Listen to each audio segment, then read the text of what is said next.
Mesdames, Mesdemoiselles et Messieurs, bonsoir. Le professeur Maurice Kamto explique dans cette vidéo de fond en comble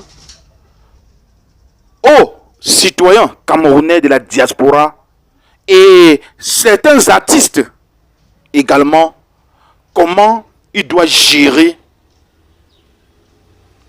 ou bien comment son programme est ainsi constitué.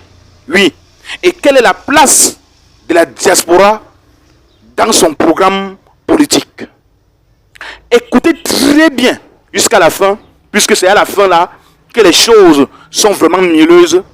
Et on se retrouve tout après pour les analyses. Hier de sécurité informatique. Parce que le danger, c'était que, faute d'une sécurisation suffisante, qu'on puisse effectivement entrer. Et ça, il y a plein de Camerounais à l'étranger que je connais qui sont très très forts dans la sécurité informatique, qui travaillent pour de grands pays. Ici, le font là-bas, pourquoi est-ce qu'ils ne pourraient pas. Et même au Cameroun, il y en a. Donc je pense que c'est d'abord ça. Une fois que nous avons enlevé les craintes liées à la sécurité, je crois que la question de la nationalité multiple doit être résolue. Les autres débats liés à cela et à la participation de la vie politique interne auront lieu.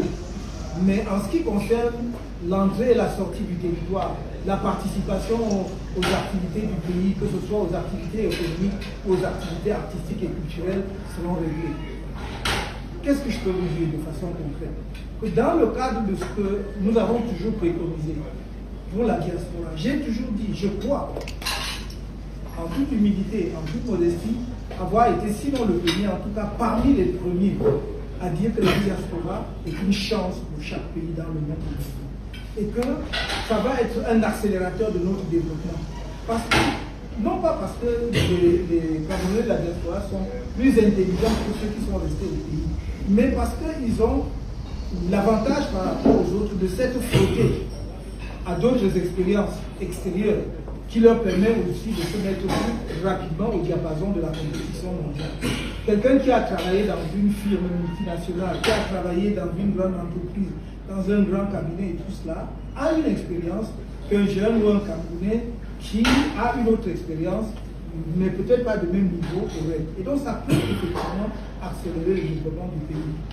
Cela veut dire quoi concrètement? C'est que nous devons mettre en place les instruments qui permettent à la diaspora de revenir en toute confiance.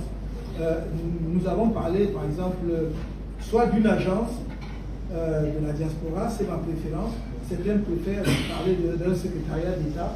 Mais moi, je crois que l'agence a l'avantage d'être plus en prise avec la réalité, à répondre. Parce que l'agence va vous, par exemple, vous guider lorsque vous venez, en ce qui concerne, par exemple, l'acquisition foncière, pour que vous n'alliez pas tomber entre les mains justement d'aventuriers qui vont vous vendre des terrains qui ne leur appartiennent pas. L'agence va vous permettre, avec son système de guichet unique, de pouvoir démarrer votre usine. À mon avis, si vous l'avez déjà réellement pensé et tout, dans les 3-6 mois qui viennent. Je dis, il n'y a aucune raison pour qu'un Camerounais qui a étudié son projet, qui a des financements, passe encore un an à marcher dans l'administration pour avoir les autorisations nécessaires. Et c'est ça qui va accélérer l'industrialisation et créer de l'emploi pour les jeunes.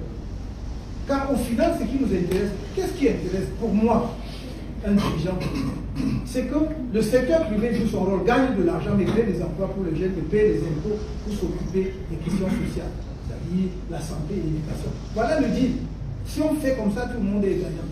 Toi, tu investis dans le privé, tu gagnes de l'argent, mais tu dois me créer des emplois parce que j'ai envie que mes jeunes n'aillent pas. Je n'ai pas besoin qu'ils aillent mourir à la Méditerranée. Et troisièmement, tu dois payer les impôts pour que je puisse effectivement faire la couverture sanitaire des populations et que je fasse marcher l'éducation. Voilà le deal.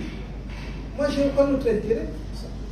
Donc, si les gens de la diaspora viennent, ils ont des projets, ils veulent investir par exemple dans l'art, la musique, ils veulent être producteurs, ils veulent promouvoir des salles de spectacle et tout, on doit faciliter cela. Il n'y a aucune raison pour qu'ils mettent 6 mois, 1 an à le faire. Donc voilà ce que je dirais. Nous avons d'ailleurs dans ce même esprit préconisé la création d'un mécanisme financier de la diaspora, d'un fonds de la diaspora. peut avoir un fonds spécial de la diaspora. Géré par la diaspora, c'est pas, il ne s'agit pas pour l'État de lui, mais que l'État l'encadre. Que l'État lui donne l'encadrement nécessaire, notamment sur le plan de la réglementation et tout, et qu'il s'organise. Parce qu'on peut aussi être un jeune de la diaspora, on rentre, on n'a pas assez d'argent, mais on a de très bonnes idées, on a un bon projet. Au lieu de passer par le circuit bancaire traditionnel qui peut être compliqué, personne ne vous connaît encore. Parce que la banque fonctionne aussi comme ça. Oh, je connais tel, je peux me porter garant, on vous donne le projet. Donc personne ne le connaît, mais c'est un gars de la diaspora, il arrive, il y a un fonds de la diaspora qui existe. Il peut donc effectivement trouver des financements auprès de ce fonds pour se financer. C'est un nouveau levier, un nouveau mécanisme de financement qui va venir compléter le dispositif existant. Voilà globalement ce que je peux indiquer comme réponse à votre question. Ouais. Comment tu peux aussi regarder une vidéo sans t'abonner? Abonne-toi! Surtout clique sur la cloche de notification. Ça, c'est la page de Buzz. Si tu veux être au courant des buzz et toutes les actualités au 237, abonne-toi et clique sur la cloche de notification. Partage aussi pour m'encourager. Surtout, si tu as quelque chose à dire, papa, lâche un commentaire.